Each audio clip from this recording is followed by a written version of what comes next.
our next topic. And since we're talking about Madonna, let's talk about her son, Rocco, who said, how Lady Gaga says, don't call me Gaga.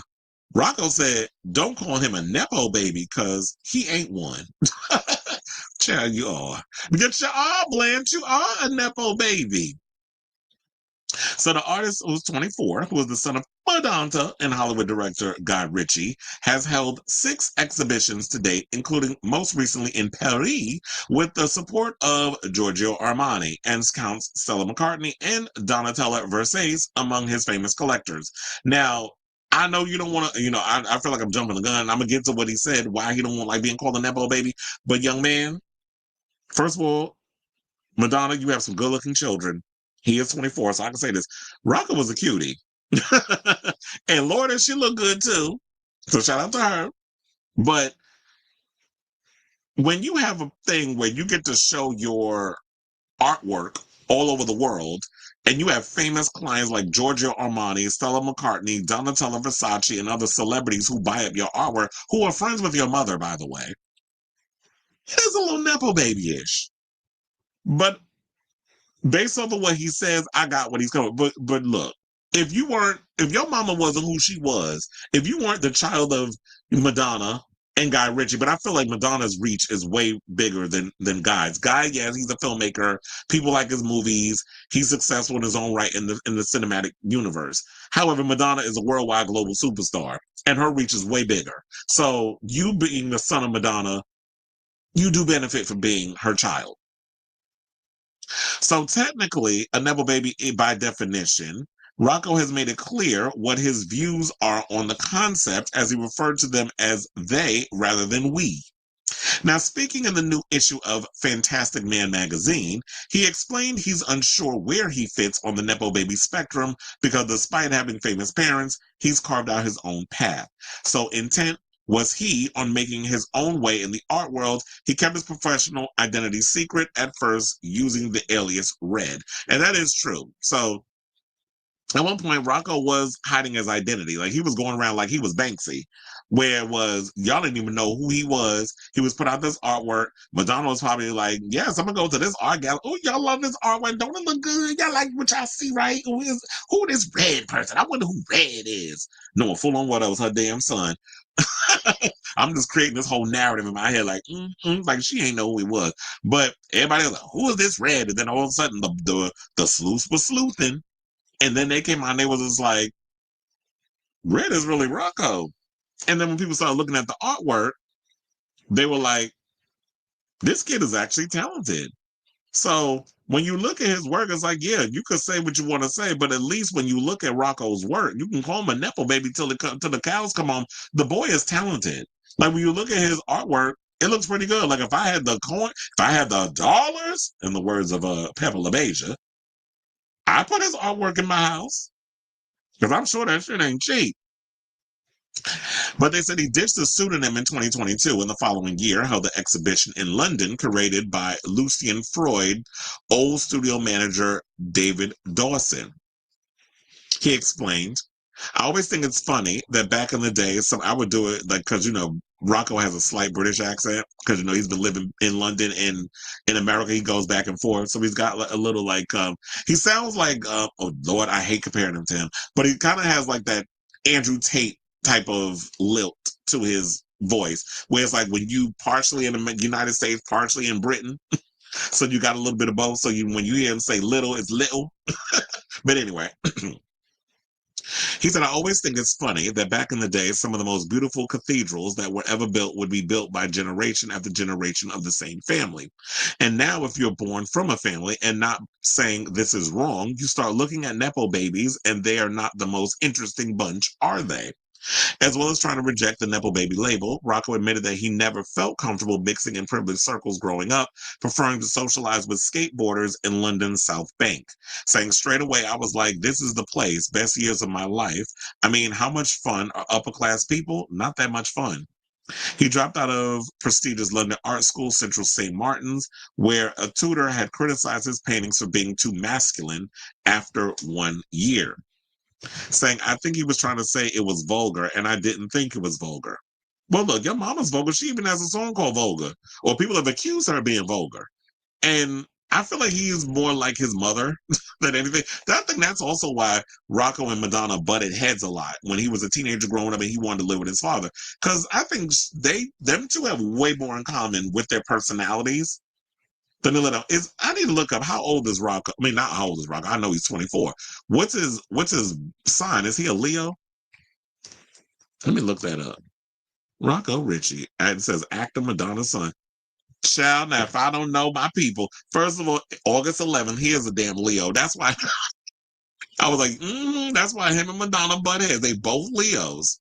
Oh, don't have a Leo come from a Leo because their personalities are way too similar. So I was like, wait a minute, I gotta look. August 11th, 2000 is his birthday.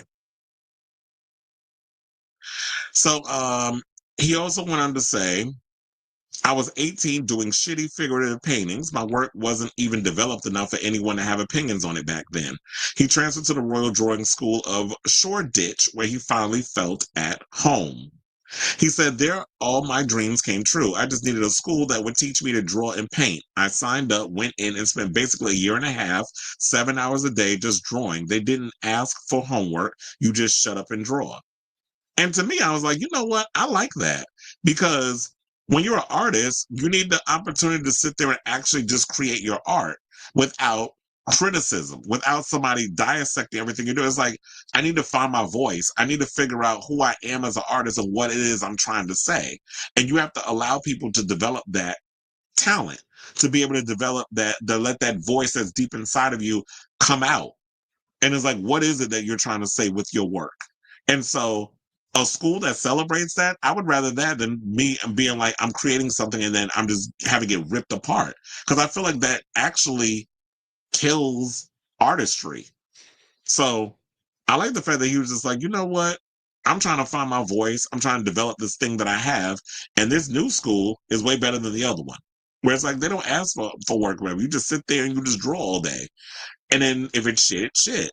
And then once you feel like you got something, and if you feel confident enough to want to showcase it, then you do that. But they also said that, you know what, in regards to his style, he loves wearing tweed and three-piece suits, just like his father, who delivered a withering review of how men dress today, saying menswear, I don't even want to give that word the power it has. It's so different from what it used to mean. I always see on Instagram people popping up and saying, this is my outfit.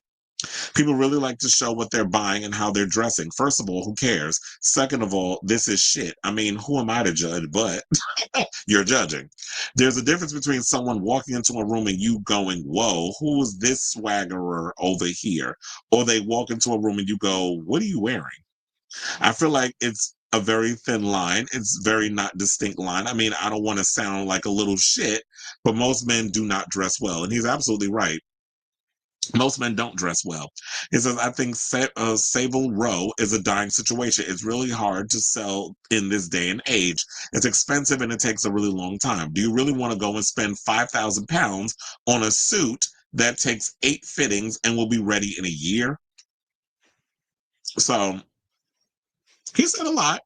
And I definitely agree with him. It was like, you know what? Yeah, I'm not like those Nepo baby kids. I'm not shunning the whole Nepo baby idea, but I don't fit in that world of what a Nepo baby is. I'm not somebody like the Kardashians where stuff was passed down and you don't have no legitimate talent. I actually worked to get where I am. I actually worked to be taken seriously. I didn't just rely solely on my mother and her being who she is and my father being who he is, so that way people could look at my work and be like, oh, that's Madonna's son. So it's like, we're just gonna say, oh yeah, we like his artwork, but it's like I want that genuine feeling, like yeah, I worked my ass off to get to this position, so that way people can like what I do and celebrate what I do, and like it for what I'm putting out there, and not liking it just because it's Rocco Ritchie's artwork, and you can just go around and say, yeah, I got Rocco Ritchie's artwork on my wall.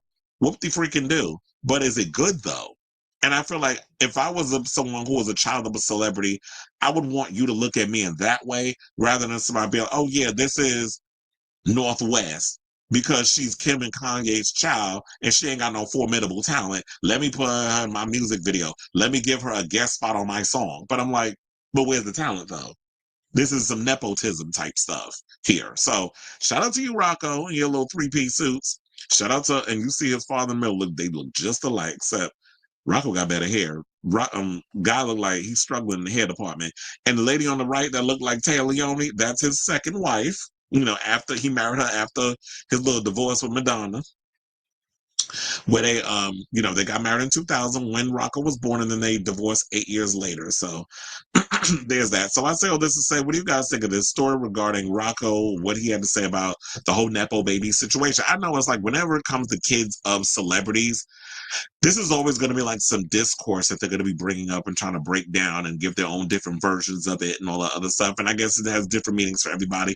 But I feel like he shunned it in a way, but he had a legitimate reason for shunning it. There's some people that just come out all stink about it, but he's got a legitimate reason of saying like, yeah, I'm not one of those Nepo babies because I worked to get where I am, and I actually got the talent to back up what I do. It just so happens that you can't help who your parents are in the privileged society in which you were born. So let me know what you guys think of this story in the comments down below.